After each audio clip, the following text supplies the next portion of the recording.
Alright guys, it's the boy Dom. Welcome back to the channel. Don't forget to smash the thumbs up button. This is week 2 reaction of the English Premier League season 25-26. So what I'm going to do, I'm going to go through all 10 results and just give my quick thoughts and feelings about it.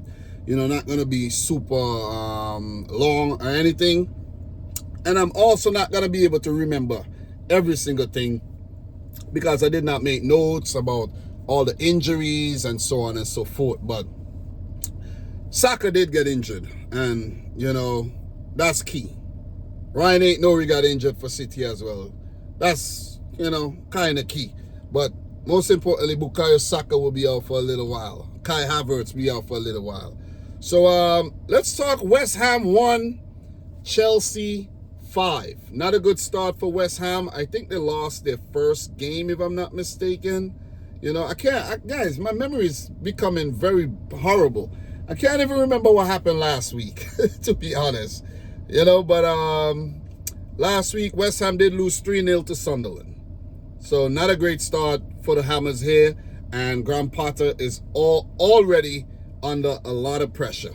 So in this game, West Ham did open the scoring with a screamer from Lucas Paqueta, who is free of all charges. You know, the Premier League was trying to charge him for betting fraud, you know, where he's from a little island in Brazil called Paqueta Island, and everyone from the island was actually betting on this betting website and making a ton load of money based on betting on Lucas Paqueta. I think he's guilty. Man City was trying to sign Paqueta, but, you know, didn't pursue the player anymore because of that. Because City don't want no more scandal surrounding them. So, great goal by Paqueta. Chelsea on the back foot, but they did fight back very, very well. Must note that Cole Palmer picked up an injury in training, and Estevao, touted as the best thing in Brazil, best thing coming out of Brazil right now. He's like the new generational talent. He was on fire on the day. I'm going to give Estevao the man of the match, though. João Pedro in the 15th. Pedro Neto in the 23rd. Enzo Fernandez in the 34th. I think that was Estevao set that up, if I'm not mistaken. Caicedo from close range in the 54th. And Trevor Chalobah in the 58th. It must be noted that Nicholas Fulkrug did put West Ham ahead temporarily before the goal was chalked off. So West Ham was like 2-1 up. But from 1-0 up, they end up losing the game 5-1. So this is a great start to the season by Chelsea. And you can't sleep on them. They could be somewhat of a dark. I don't know if they would want to be called dark horses, but because of the age and the inexperience of the team, maybe you could do that. 0-0 against Crystal Palace in the first game, and a resounding 5-1 victory against their fellow London club West Ham to start the season off in a very, very stellar way. So Enzo Maresca, Chelsea, 3 points. Great start to the season, and they're going to look to continue that. The next game is another London derby against Fulham. And as for West Ham, they play Nottingham Forest. That's going to be another tricky fixture for the Hammers as well. So guys, let's keep it moving. I got a lot of fixtures to talk about, so doesn't make sense lingering on. So Man City 0, Tottenham 2. I made a whole video talking about that, so you're gonna have to go check out that video to hear everything that I have to say. But in this game, Brennan Johnson in the 35th and Joao Palhinha in the 45th. First half extra time, a terrible mistake by James Trafford. City are now have been linked to the move to Gigi Donnarumma. And I hope we sign Donnarumma, because this goalkeeping thing is a mess right now. Edison, and I said in the video that even though Trafford made the mistakes he made, I prefer Trafford in goal than Edison, because if it was Edison, we would have lost by 4-0 on the day. But we weren't good enough, and we just got to take it on the chin and keep it moving. No need to linger on and talk about, oh, there's this problem and there's that problem, because we as football fans could be very, very fickle. Because last week we were talking about how good City look, and City could be going for the title, and then this week, oh, City don't look good, Spurs got our number. It's just that simple. They got our number. 2 wins in 2 for Spurs. Thomas Frank era has started with a bang, and you got to give him a lot of credit there. So for City, they play at the Amex Stadium next week against Brighton. And for Spurs, they host Bournemouth.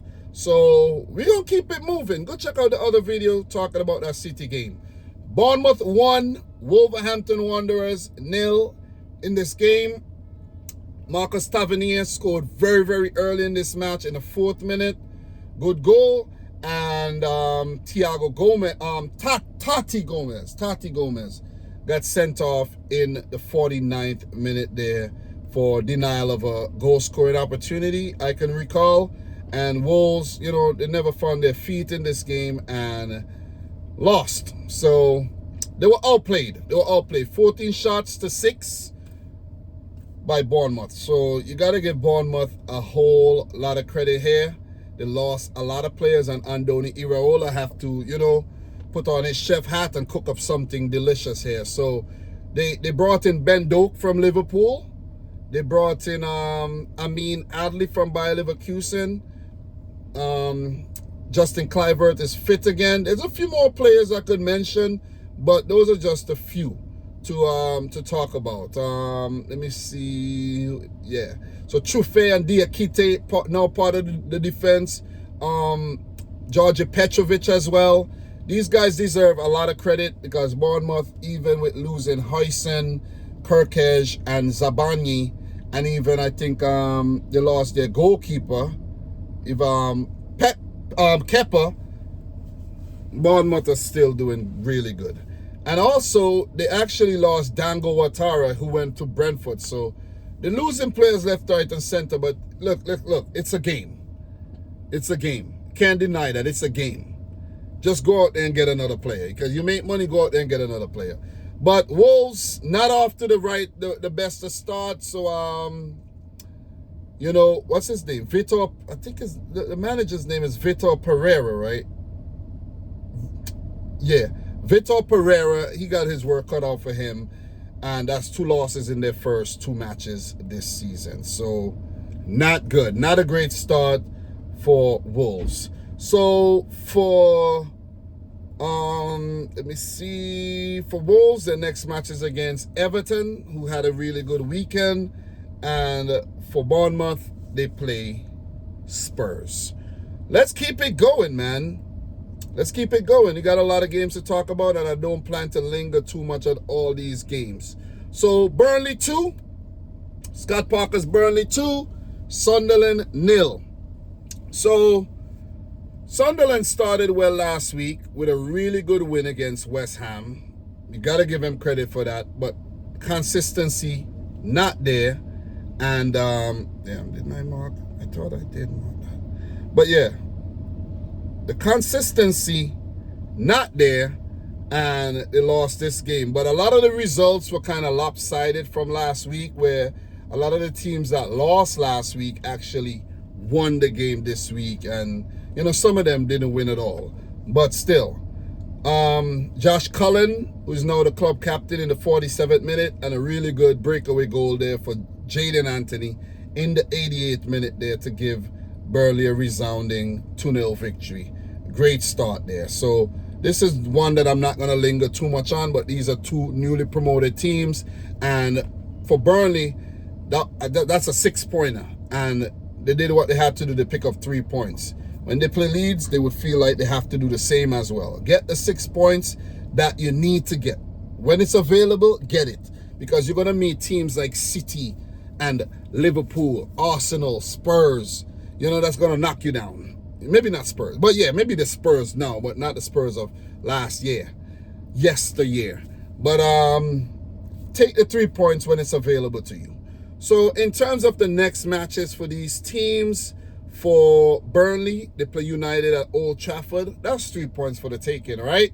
And for Sunderland, they play Brentford. So that's another game where they feel like they could actually win.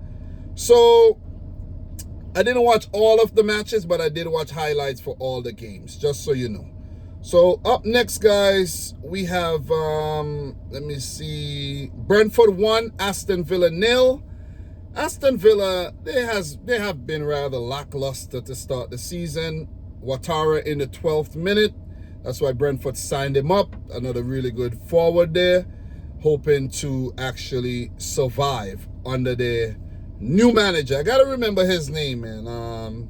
Keith Andrews, first ever managerial job. I think he was like the set piece coach or something, or the assistant coach. And now he's been thrusted into the vacant position left by Thomas Frank, who went to greener pastures at Tottenham Hotspur. So, yeah, Aston Villa, not a great start. You know, Villa will be okay, I think. They should be okay. So, last week for Aston Villa, it was a 0-0 draw against Newcastle. So, not bad. A point in 2 matches, not bad. Not the worst start, but still, they need to get things going there. But for Brentford, a team that I think could struggle this season, that's a big 3 points, man. After 2 matches, you can't really know where things are going. So, yeah, pretty much. But we're going to keep it moving for Brentford. Their next game is against Sunderland. And for Aston Villa, they will host Crystal Palace. So, let's keep it going. No need to linger too much on this game. So, let me pull up the next match that I want to pull up. Google could be a bit clunky when you're trying to actually do something, you know. You got to go back and you got to do this, you got to do that. So, Arsenal 5, Leeds United 0. Great start for the Gunners, man. Not going to lie. I got to give him credit. I got to give Arsenal a lot of credit here. That's a great start to the season. They're showing a lot of intent. Big 1-0 victory against United, even if it was through controversial means, and you know, a statement win against newly promoted Leeds United. Jurriën Timber in the 34th. Saka in the first half extra time. He was injured. Most importantly for Arsenal, their new striker, Victor Gyökeres, you know, dilly-daddled around the defense and smashed one into the back of the net. And then Timber put one in again. And then a penalty put in there by Gyökeres to mark his first 2 goals in Arsenal colours. That would do his confidence a whole lot of good. But let me say this. The goals were pretty good, but Victor Gyökeres, he looks kind of clunky to me. You see what I'm saying? He looks kind of clunky and clumsy. I'm just saying. He's not very easy on the eyes. But if he could be effective and put him in the back of the net, then this celebration, you know what I'm saying? When he pull out this celebration, you know what I'm saying? When he pull out this celebration, that's all that's going to matter. So 5-0 to the Gunners. They're doing their thing. They're good in set pieces. You know, they're good in open play.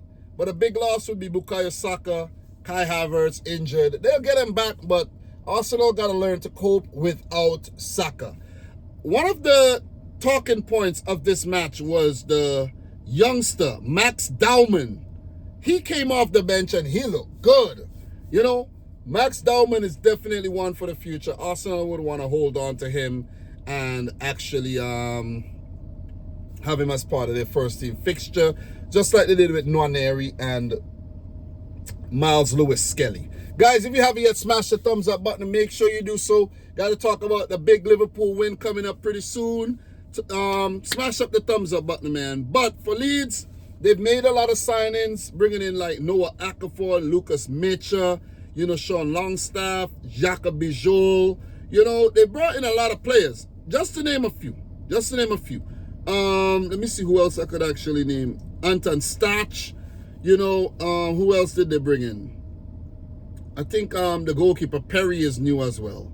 But they brought in a few players and they're trying to stay up. It's going to be a hell of a season. I think this is going to be one of the tightest seasons, man. Because all the teams that were there before,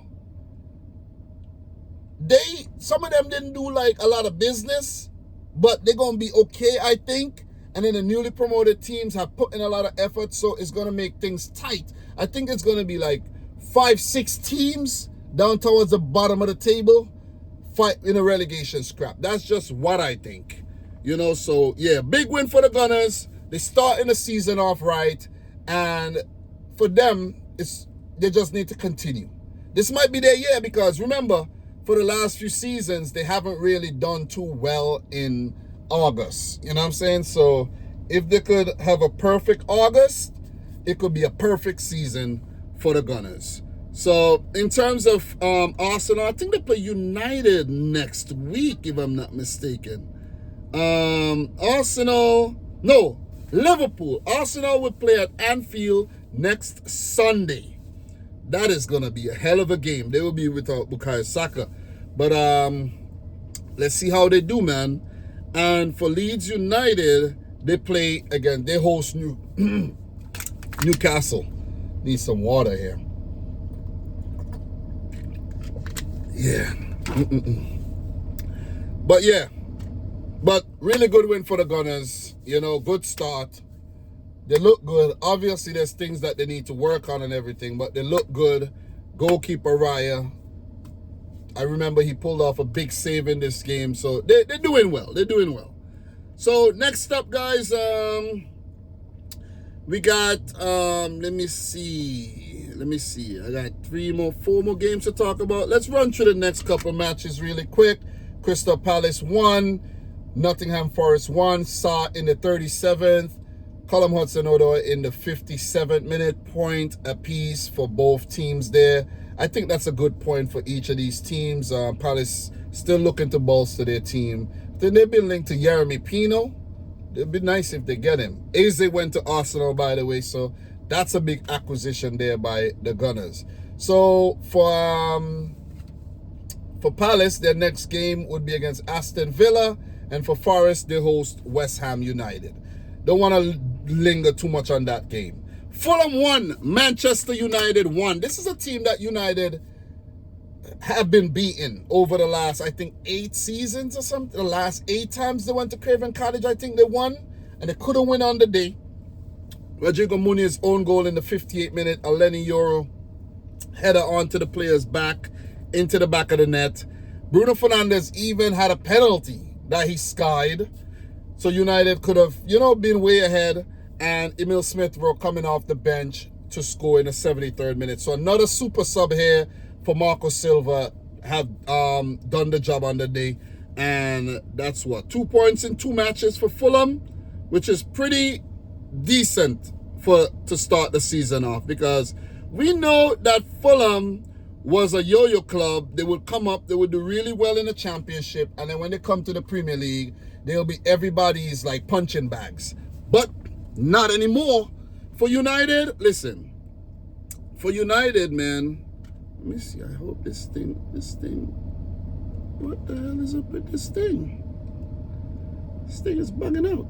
But anyways, for United, not a great start. Loss against Arsenal. They spent all that money. Even when you look at Mason Mount, you got to look Mason Mount, Mbuemo, Cunha, Casemiro, the Durgu, all that money, man. They need a goalkeeper. They've been linked with a goalkeeper, and I don't think that goalkeeper who they're linked with is the answer either. It's just a mess over there, man. It's just a mess. I'm telling you, and I love to see it.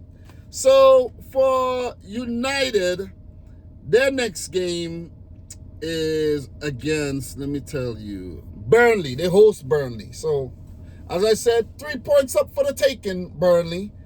But who knows? Let's see, man. I want to be fair, but it's United. I love to see them fail. So, for Fulham, they would actually go away to Chelsea. So that's going to be a rough game for them. So those 2 points that they picked up early in the season there, first 2 matches, having to play Brighton and United, big points, big points. So up next, guys, let's keep it going. We have Everton 2, Brighton 0. Really good game by Everton. Their first game at their new stadium, Hill Dickinson Stadium, state-of-the-art stadium, headlined by Manchester City player unknown, Jack Grealish. What a match by Grealish. I think he assisted for both goals. The Ndiaye goal in the 23rd minute, really good goal. And the James Garner belter from distance in the 52nd. Brighton did get a penalty that they missed. Mitoma struck the post. You know, Brighton didn't play badly, but Everton just had that pep in their step. They were at a new stadium, and it was just a great spectacle for the fans. Ndiaye scored the last goal at Goodison Park and the first goal at the Hill Dickinson Stadium. I want to see that stadium. I want to go there. I think I should try to go over to England for the Merseyside derby. When is the Merseyside derby? And for the Everton leg. That'll be a nice match to go to, though. Let me see. I would like to go to a Man City game. There's a Merseyside derby September 20th. So the next one is probably next year. So, yeah. I don't know. You know, so... But I would love to go back to England and watch another Premier League game. If you don't know, I saw the Liverpool Man City match at Anfield back in October of 2022. It was a great experience, man. You know, I know a lot of you guys watching me and be like, look at this guy. He's in his van talking football. He ain't know what he's doing. He probably never even been to a game. Shut the fuck up. I've been to a game. Have you ever been to a game? Huh? Tell me, have you ever been to a game? I'm waiting. Let me know down below if you ever been to a freaking Premier League game. So, anyways, guys, big win for Everton. David Moyes, how fitting, you know, how fitting. Tieno Barry started his first match, I think, there for Everton. You know, there's a lot of things, man. Everton looking good, you know what I mean? They're doing their thing. You know, Kieran Dewsbury Hall, Rio Ngumoha, however you say his name, he was pretty good in the match as well. For Brighton, a bit of a struggle at the start. 1 point from 2 matches, but they should be okay. I think Brighton should be okay. I know there might be a lot more I could talk about and a lot of things I may have missed, but guys, I can't cover everything. So, last but not least, guys, I almost missed this game yesterday. I started watching this game at about 78 minutes in. And I'm like, what the hell? I'm like, how could I forget that Liverpool were playing today? I had took my son on the bus, took him for a little bus ride. He wanted to go on the bus. And then I took him to the park. And I totally forgot that Liverpool were playing on the day, because I like to watch Liverpool games, right? You know, a lot of my subscribers, Liverpool subscribers. And I was like, okay, they're winning again. 2-1 up. Newcastle down to 10 men. What's going on? From watching the highlights, well, even Szoboszlai played that right back. I was like, whoa. But from watching the highlights, Newcastle were actually the better team. They still went behind through a Gravenberch shot. And then Hugo Ekitike in, before Ekitike scored, Newcastle went down to 10 men. A brain fade by Anthony Gordon, straight red. And after review, by the way. And then Ekitike scored a really good goal. 2-0 up. But then Gimaresh with a header. Newcastle looked like they didn't even have, Newcastle were playing like they had 12 men. But they had 10. 9 outfielders. And they were dominating. I was like, I couldn't believe it. Newcastle had 10 shots, 3 on target. Liverpool only had 5 shots, 4 on target. But importantly, 3 in the back of the net, right? Liverpool had most of the ball in 63% possession. Naturally, that happens when you have, you know, a lot of, you have a player advantage, right? But Newcastle put out a very spirited performance there. And I think they deserved more. But, credit goes to Arne Slot and Liverpool. Willow Sula equalized in the 88th minute. Long ball by the keeper. Liverpool caught out. Liverpool's defense it's looking really suspect this season. I'm just putting it out there. Very, very suspect. Very, not watertight. It's not impregnable. It's looking shaky. I'm just putting it out there. Newcastle 2-2. At that fucking moment, you close up shop. You close up shop because you just salvaged a point where a point wasn't available. But it seems as if Newcastle were trying to win that game. I love the mentality, but still, have some sense. And it's Arne Slot that deserves the credit here. Slot pulled the strings again. Last week, when he brought in Chiesa, and they actually went on to win that game handsomely against, that was who, Bournemouth? After Bournemouth had come back in the game, Slot did it again. Rio and let's just call him Rio. Yeah, that's what he got on his back of his name. Rio Ngumoha. Rio Ngumoha. Forget about the N. Ngumoha. Rio Ngumoha. He was brought on. Forget about the other substitute. Let's focus on Rio. Liverpool on the attack. Ball across the box. Dominic Szoboszlai deserves a lot of credit here. That was a genius move. Genius step over. Genius step over. My daughter's calling me. Give me 1 second. I'll just let her know. Call her. Mel. Yeah, I'll call you back in a second. So yeah, Rio Ngumoha. His name is freaking hard to say, man. Ngumoha. Yeah. Rio Ngumoha. Ngumoha, whatever you want to say. 16 years old, just turned 16. I think he's the youngest ever Premier League goal scorer.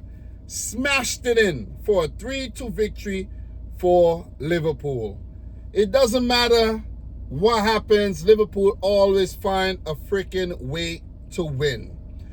Rio Ngumoha's winner made him Liverpool's youngest ever Premier League goal scorer at 16 years old, 361 days. Oh, he's about to turn 17. Oh, I was lying there. He is the 4th youngest scorer in the history of the competition behind James Vaughan, 16 years, James Milner, and Wayne Rooney. So he basically fell behind these guys by like, let me see. Say 4th, right? 4th youngest. Behind James Vaughan. Yeah, but if he is 60, if he's 361 days old, that means he was younger than James Vaughan. And he was only behind Milner and Rooney. Anyways, so Rios is the second 16-year-old to score a winning goal in the Premier League after Wayne Rooney in October of 2002 for Everton versus Arsenal. So Liverpool found the net in 98% of their Premier League matches under Arne Slot, 39 out of 40. The highest percentage of games scored by any manager with 15 or more games in the competition's history. That's epic. That's epic. That's epic. Liverpool could do the double. Liverpool could go back to back. Let's just put it that way. Liverpool could go back to back. Arsenal's, they're going to put their name in the hat as well. Don't know much about Man City. I think Spurs are not going to come 17th. I think they're going to be back in the top 6. Chelsea's going to be up there. And maybe like a dark horse team, you know, going to be up there as well. But I think it's going to be Liverpool, Arsenal. Forget about Manchester City. You know what I'm saying? We're not going to be in the competition of winning the title. But guys, these are my thoughts for this week's Premier League matches. For Liverpool, they will play Arsenal next week. And for Newcastle, they will play Leeds United. So those are my thoughts. Almost half an hour. I dedicate it to you guys. Make sure you like the video, subscribe if you're new. And until my next one, peace out. Rich Squad. Guys, talk to you soon, man.